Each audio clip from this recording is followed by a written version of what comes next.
सभी परिजनों को मेरा प्रणाम। आशा करती हूँ मेरे सारे ही परिजन, सारे ही भाई बहन स्वस्थ व प्रसन्न होंगे। आजकल हम स्वाध्याय कर रहे हैं परम पूज्य गुरुदेव की जीवनी, हमारी वसीयत और विरासत का।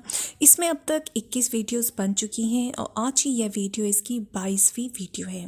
तो चलिए शुरुआत करते हैं। स्थूल का सूक्ष्म शरीर में परिवर्तन, सूक्ष्मीकरण। युग परिवर्तन की यह एक ऐतिहासिक वेला है। इन 20 वर्षों में हमें जमकर काम करने की ड्यूटी सौंपी गई थी। सन 1980 से लेकर अब तक के 5 वर्षों में जो काम हुआ है, पिछले 30 वर्षों की तुलना में कहीं अधिक है। समय की आवश्यकता के अनुरूप तत्परता बढ़ती गई और खपत को ध्यान में रखते हुए तदनुरूप शक्ति अर्जित की गई। यह वर्ष कितनी जागरूकता, तन्मयता, एकाग्रता और पुरुषार्थ की चरम सीमा तक पहुंचकर व्यतीत करने पड़े हैं, उनका उल्लेख उचित न होगा, क्योंकि इस तत्परता का प्रतिफल 2400 प्रज्ञापीठों और 15,000 प्रज्ञा संस्थानों के निर्माण के अतिरिक्त और कुछ प्रत्यक्ष दृष्टिगोचर नहीं होता। एक कड़ी हर दिन एक फोल्डर लिखने की और इसमें और जोड़ी जा सकती है। शेष सब कुछ परोक्ष है। परोक्ष का प्रत्यक्ष लेखा जोखा किस प्रकार संभव हो। युग संधि की वेला में अभी 15 वर्ष और रह जाते हैं। इस अवधि में गति चक्र और भी तेजी से भ्रमण करेगा। एक और उसकी गति बढ़ानी होगी, दूसरी और रोकनी। विनाश को रोकने और विकास को बढ़ाने की आवश्यकता पड़ेगी। दोनों ही गतियां इन दिनों मंथर हैं। इस हिसाब से सन 2000 तक उस लक्ष्य की उपलब्धि न हो सकेगी जो अभिष्ट है। इसलिए सृष्टि के प्रयास चक्र निश्चित रूप से तीव्र होंगे। उसमें हमारी भी गीत गिलहरी जैसी भूमिका है। काम कौन, कब कब, किस प्रकार करें, यह बात आगे की है। प्रश्न जिम्मेदारी का है। युद्ध काल में जो जिम्मेदारी सेनापति की होती है, वही खाना पकाने की भी है। आपत्ति काल में उपेक्षा कोई नहीं बरत सकता। इस अवधि में एक साथ कई मोर्चों पर एक साथ लड़ाई लड़नी होगी। समय ऐसे भी आते हैं जब खेत की फसल काटना, जानवरों को चारा लाना, बीमार लड़के का इलाज कराना, मुकदमे की तारीख पर हाजिर होना, घर आए मेहमान का स्वागत करना, जैसे कई काम एक ही आदमी को एक ही समय पर करने होते हैं। युद्ध काल में तो बहुमुखी चिंतन और उत्तरदायित्व और भी अधिक सघन और विरल हो जाते हैं। किस मोर्चे पर कितने सैनिक भेजना है, जो लड़ रहे हैं उनके लिए गोला बारूद कम न पड़ने देना, रसद का प्रबंध रखना, अस्पताल का दुरुस्त होना, मरे हुए सैनिकों को ठिकाने लगाना, अगले मोर्चे के लिए खाइयां खोदना, जैसे काम बहुमुखी होते हैं। सभी पर समान ध्यान देना होता है। एक में भी चूक होने पर बात बिगड़ जाती है, करा धरा चौपट हो जाता है। हमें अपनी प्रवृत्तियां बहुमुखी बढ़ा देने के लिए कहा गया है। इसमें सबसे बड़ी कठिनाई स्थूल शरीर की सीमा बंधन है। यह सीमित है, सीमित क्षेत्र में ही काम कर सकता है, सीमित ही वजन उठा सकता है। काम असीम क्षेत्र से संबंधित है और ऐसे में जिनमें एक साथ कितनों से ही वास्ता पड़ना चाहिए, ये कैसे बने। इसके लिए एक तरीका यह है कि स्थूल शरीर को बिल्कुल ही छोड़ दिया जाए और जो करना है उसे पूरी तरह एक या अनेक सूक्ष्म शरीरों से संपन्न करते रहा जाए। निर्देशक को यदि यही उचित लगेगा तो उसे निपटाने में पल भर की भी देर नहीं लगेगी। स्थूल शरीरों का एक झंझट है कि उनके साथ कर्म फल के भोग विधान जुड़े होते हैं। यदि लेन देन बाकी रहे तो अगले जन्म तक वह भार लदा चला जाता है और फिर खींचतान करता है। ऐसी दशा में उसकी भोग भुगतते हुए जाने में निश्चिंतता रहती है। रामकृष्ण परमहंस ने आशीर्वाद वरदान बहुत दिए थे। उपार्जित पुण्य भंडार कम था। हिसाब चुकाने के लिए गले का कैंसर बुलाया गया। आदि शंकराचार्य की भी भगंदर का फोड़ा ही जान लेकर गया था। महात्मा नारायण स्वामी को भी ऐसा ही रोग सहना पड़ा। गुरु गोलवलकर कैंसर से पीड़ित होकर स्वर्गवासी हुए। ऐसे ही अन्य उदाहरण हैं जिनमें पुण्यात्माओं को अंतिम समय व्यथापूर्वक बिताना पड़ा। इसमें उनके पापों का दंड कारण नहीं होता, वह पुण्य व्यतिरेक की भरपाई करना होता है। वे कईयों का कष्ट अपने ऊपर लेते रहते हैं। बीच में चुका सके तो ठीक, अन्यथा अंतिम समय हिसाब किताब बराबर करते हैं ताकि आगे के लिए कोई झंझट शेष ना रहे और जीवन मुक्त स्थिति बने रहने में पीछे का कोई कर्मफल व्यवधान न करें। मूल प्रश्न जीव सत्ता के सूक्ष्मीकरण का है। सूक्ष्म व्यापक होता है, बहुमुखी भी, एक ही समय में कई जगह काम कर सकता है, कई उत्तरदायित्व एक साथ ओढ़ सकता है, जबकि स्थूल के लिए एक स्थान एक सीमा के बंधन है। स्थूल शरीरधारी अपने भाग दौड़ के क्षेत्र में ही काम करेगा, साथ ही भाषा ज्ञान के अनुरूप विचारों का आदान प्रदान कर सकेगा, किंतु सूक्ष्म में प्रवेश करने पर भाषा संबंधी झंझट दूर हो जाते हैं, विचारों का आदान प्रदान चल पड़ता है, विचार सीधे मस्तिष्क या अंतराल तक पहुंचाए जा सकते हैं। उनके लिए भाषा माध्यम आवश्यक नहीं। व्यापकता की दृष्टि से यह एक बहुत बड़ी सुविधा है। यातायात की व्यवस्था भी स्थूल शरीरधारी को चाहिए।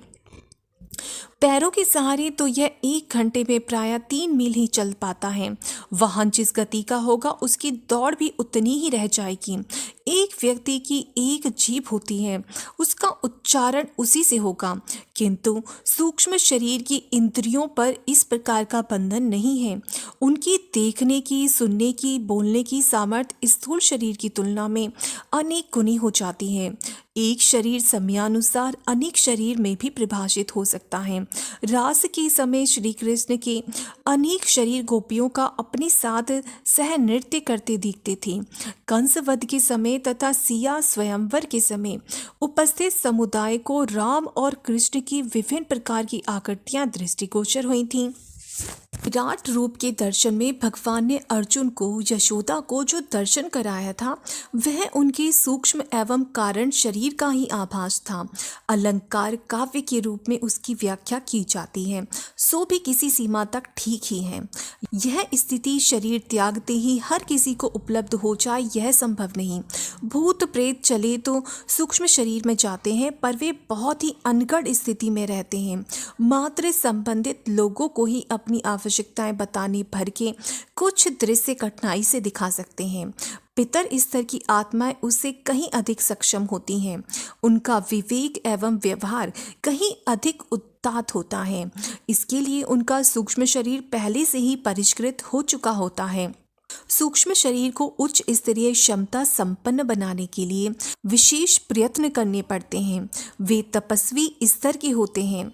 सामान्य काया को सिद्ध पुरुष अपनी काया की सीमा में रहकर जो दिव्य क्षमता अर्जित कर सकते हैं कर लेते हैं, उसी से दूसरों की सेवा सहायता करते हैं। किंतु शरीर विकसित कर लेने वाले उन सिद्धियों के भी धनी देखे गए हैं जिन्हें योग शास्त्र में अणिमा, महिमा, लघिमा आदि कहा गया है। शरीर का हल्का, भारी, दृश्य, अदृश्य हो जाना, यहाँ से वहाँ जा पहुँचना प्रत्यक्ष शरीर के रहते हुए संभव नहीं, क्योंकि शरीरगत परमाणुओं की संरचना ऐसी नहीं है जो पदार्थ विज्ञान की सीमा मर्यादा से बाहर जा सके। कोई मनुष्य हवा में नहीं उड़ सकता और न पानी पर चल सकता है। यदि ऐसा कर सका होता तो उसने वैज्ञानिकों की चुनौती अवश्य स्वीकार की होती और प्रयोगशाला जाकर विज्ञान के प्रतिपादनों में एक नया अध्याय अवश्य ही जोड़ता। किंवदंतियों के आधार पर कोई किसी से इस स्तर की सिद्धियों का बखान करने भी लगे तो उसे अतियुक्ति ही माना जाएगा। अब प्रत्यक्ष को प्रमाणित किए बिना किसी की गति नहीं। प्रश्न सूक्ष्मीकरण साधना का है जो हम इन दिनों कर रहे हैं। यह एक विशेष साधना है जो स्थूल शरीर के रहते हुए भी की जा सकती है और उसे त्यागने के उपरांत भी करनी पड़ती है। दोनों ही परिस्थितियों में यह स्थिति बिना अतिरिक्त प्रयोग पुरुषार्थ के, तप साधना के संभव नहीं हो सकती। इसे योगाभ्यास, तपश्चर्या का अगला चरण कहना चाहिए। इसके लिए किसे क्या करना होता है यह इसके वर्तमान स्तर एवं उच्च स्तरीय मार्गदर्शन पर निर्भर होता है। सबके लिए यह पाठ्यक्रम नहीं हो सकता। किंतु इतना अवश्य है कि अपनी शक्तियों का बहिरंग अपव्यय रोकना पड़ता है। अंडा जब तक पक नहीं जाता तब तक एक खोखले में बंद रहता है। इसके बाद वह इस छिलके को तोड़कर चलने फिरने और दौड़ने उड़ने लगता है। लगभग यही अभ्यास सूक्ष्मीकरण के हैं जो हमने पिछले दिनों किए हैं। प्राचीन काल में गुफा सेवन, समाधि आदि का प्रयोग प्रायः इसी निमित्त होता था। सूक्ष्म शरीरधारियों का वर्णन और विवरण पुरातन ग्रंथों में विस्तार पूर्वक मिलता है। यक्ष और युधिष्ठिर के मध्य विक्रय तथा विवाद का महाभारत में विस्तार पूर्वक वर्णन है। यक्ष, गंधर्व, ब्रह्म, राक्षस जैसे कई वर्ग सूक्ष्म शरीरधारियों के थे। विक्रमादित्य के साथ 5 वीर रहते थे। शिवजी के गण वीरभद्र कहलाते थे। भूत, प्रेत, जिंद, मसानों की अलग ही बिरादरी थी। अलादीन का चिराग जिसने पढ़ा है उन्हें इस समुदाय की गतिविधियों की जानकारी होगी। छाया पुरुष द्वारा साधना में अपने निज के शरीर से ही एक अतिरिक्त सत्ता गढ़ ली जाती है और वह एक समर्थ साथी सहयोगी जैसा काम करती है। इन सूक्ष्म शरीरधारियों में अधिकांश का उल्लेख हानिकारक या नैतिक दृष्टि से हेय स्तर पर हुआ है। संभव है उन दिनों अतृप्त विक्षुब्ध स्तर के योद्धा रणभूमि में मरने के उपरांत ऐसे ही कुछ हो जाते रहे हों। उन दिनों युद्धों की मार काट ही सर्वत्र संव्याप्त थी। साथ ही सूक्ष्म शरीरधारी देव ऋषियों का भी कम उल्लेख नहीं है। राजर्षि और ब्रह्मर्षि तो स्थूल शरीरधारी भी होते थे, पर जिनकी गति सूक्ष्म शरीर में भी काम करती थी वे देवर्षि कहलाते थे। वे वायुभूत होकर विचरण करते थे, लोक लोकांतरों में जा सकते थे। जहाँ आवश्यकता अनुभव करते थे वहाँ भक्तजनों का मार्गदर्शन करने के लिए अनायास ही पहुँच जाते थे।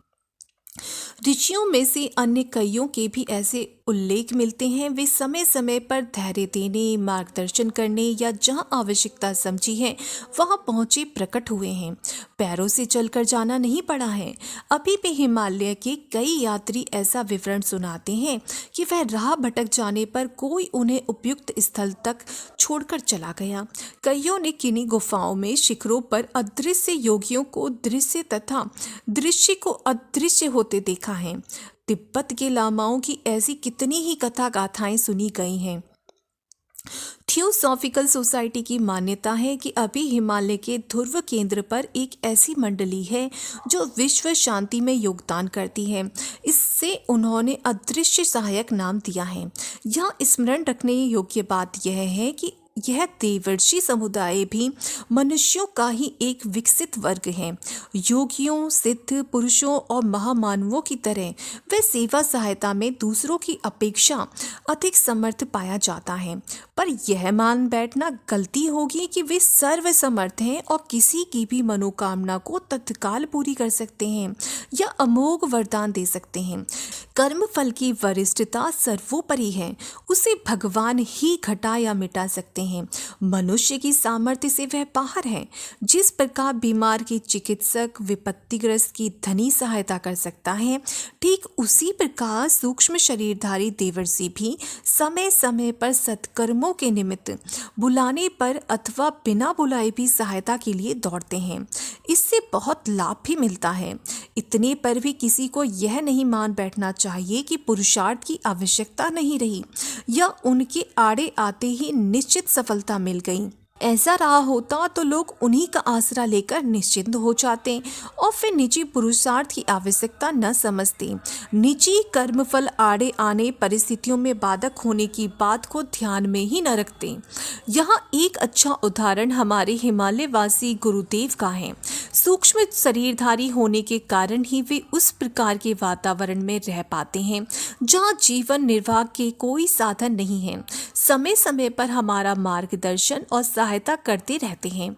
इसका अर्थ यह नहीं है कि हमें कुछ करना नहीं पड़ा, कोई कठिनाई मार्ग में आई ही नहीं, कभी असफलता मिली ही नहीं। यह भी होता रहा है, पर निश्चित है कि हम एकांकी जो कर सकते थे उसकी अपेक्षा उस दिव्य सहयोग से मनोबल बहुत बड़ा चढ़ा रहा है। उचित मार्गदर्शन मिला है। कठिनाई के दिनों में धैर्य और साहस यथावत स्थिर रहा है। यह कम नहीं है, इतनी ही आशा दूसरों से करनी भी चाहिए। सब काम करके कोई रख जाएगा, ऐसी आशा भगवान से भी नहीं करनी चाहिए। भूल यही होती रही कि दैवी सहायता का नाम लेते ही लोग समझते हैं कि वह जादू की छड़ी घुमाई और मनचाहा काम बन गया। ऐसे ही अतिवादी लोग क्षण भर में आस्था खो बैठते देखे गए हैं। दैवी शक्तियों से, सूक्ष्म शरीरों से हमें सामयिक सहायता की आशा करनी चाहिए। साथ ही अपनी जिम्मेदारियां वहन करने के लिए कटिबद्ध भी रहना चाहिए। असफलताओं तथा कठिनाइयों को अच्छा शिक्षक मानकर अगले कदम अधिक सावधानी, अधिक बहादुरी से उठाने की तैयारी करनी चाहिए। सूक्ष्म शरीरों की शक्ति सामान्यता भी अधिक होती है। दूरदर्शन, दूर श्रवण, पूर्वाभास, विचार संप्रेषण आदि में प्रायः सूक्ष्म शरीर की ही भूमिका रहती है। उनकी सहायता से कितनों को ही विपत्तियों से उबरने का अवसर मिला है। कईयों को ऐसी सहायताएं मिली हैं जिनके बिना उनका कार्य रुका ही पड़ा रहता। दो सच्चे मित्र मिलने से लोगों की हिम्मत कई गुना बढ़ जाती है। वैसा ही अनुभव अदृश्य सहायकों के साथ संबंध जुड़ने से भी करना चाहिए। जिस प्रकार अपना दृश्य संसार है और उसमें दृश्य शरीर वाले जीवधारी होते हैं, ठीक उसी प्रकार उनसे जुड़ा हुआ एक अदृश्य लोक भी है। उसमें सूक्ष्म शरीरधारी निवास करते हैं। इसमें कुछ बिल्कुल साधारण, कुछ दुरात्मा और कुछ अत्यंत उच्च स्तर के होते हैं। वे मनुष्य लोक में समुचित दिलचस्पी लेते हैं। बिगड़ों को सुधारना और सुधरों को अधिक सफल बनाने में आयाचित सहायता मांगने का प्रयोजन और मांगने वाले का स्तर उपयुक्त होने पर तो वह सहायता और मांगने वाले का स्तर उपयुक्त होने पर तो वह सहायता और भी अच्छी तरह और भी बड़ी मात्रा में मिलती है। यह सूक्ष्म शरीरों की, सूक्ष्म लोक की सामान्य चर्चा हुई। प्रसंग अपने आपे को विकसित करने का है। यह विषम वेला है। इसमें प्रत्यक्ष शरीर वाले प्रत्यक्ष उपाय उपचारों से जो कर सकते हैं सो कर ही रहे हैं, करना भी चाहिए, पर दिखता है कि उतने भर से काम चलेगा नहीं। सशक्त सूक्ष्म शरीरों को बिगड़ों को अधिक न बिगड़ने देने के लिए अपना जोर लगाना पड़ेगा। संभालने के लिए जो प्रक्रिया चल रही है वह पर्याप्त न होगी। उसे और भी अधिक सरल, सफल बनाने के लिए अदृश्य सहायता की आवश्यकता पड़ेगी। यह सामूहिक समस्याओं के लिए भी आवश्यक होगा और व्यक्तिगत रूप से सत्प्रयोजनों में संलग्न व्यक्तियों को अग्रगामी, यशस्वी बनाने की दृष्टि से भी। जब हमें यह काम सौंपा गया तो उसे करने में आनाकानी कैसी? दिव्य सत्ता के संकेतों पर चिलकार से चलते चले आ रहे हैं और जब तक आत्मबोध जागृत रहेगा तब तक यही स्थिति हमारी बनी रहेगी, यही गतिविधि चलेगी। यह विषम बेला है। इन दिनों दृश्य और अदृश्य क्षेत्र में जो विषाक्तता भरी हुई है उसके परिशोधन का प्रयास करना अविलंब आवश्यक हो गया है। तो संजीवनी बूटी लाने के लिए पर्वत उखाड़ लाने और सुषेण वैद्य की खोज में जाने के लिए जो करना पड़े करना चाहिए। यह कार्य स्थूल शरीर को प्रसुप्त से जागृत स्थिति में लाने के लिए हमें अविलंब जुटाना पड़ा और विगत 2 वर्षों में कठोर तपश्चर्या का, एकांत साधना का अवलंबन लेना पड़ा। तो ये थी हमारी वसीयत और विरासत का वो भाग जिसमें गुरुदेव आज बात कर रहे हैं इसमें सूक्ष्म शरीर के बारे में कि किस तरह से सूक्ष्म शरीर काम करता है और सूक्ष्म शरीरधारी जो ऋषि सत्ताएं हैं वो किस प्रकार लोगों को खोजती हैं, उनकी सहायता करती हैं। तो आज के लिए इतना ही। आशा करती हूँ मेरे सारे ही भाई बहन स्वस्थ व प्रसन्न होंगे और अपने अपने स्तर पर गुरुदेव का कुछ ना कुछ कार्य अवश्य ही कर रहे होंगे। सभी को प्रणाम। जय गुरुदेव, जय श्री राम।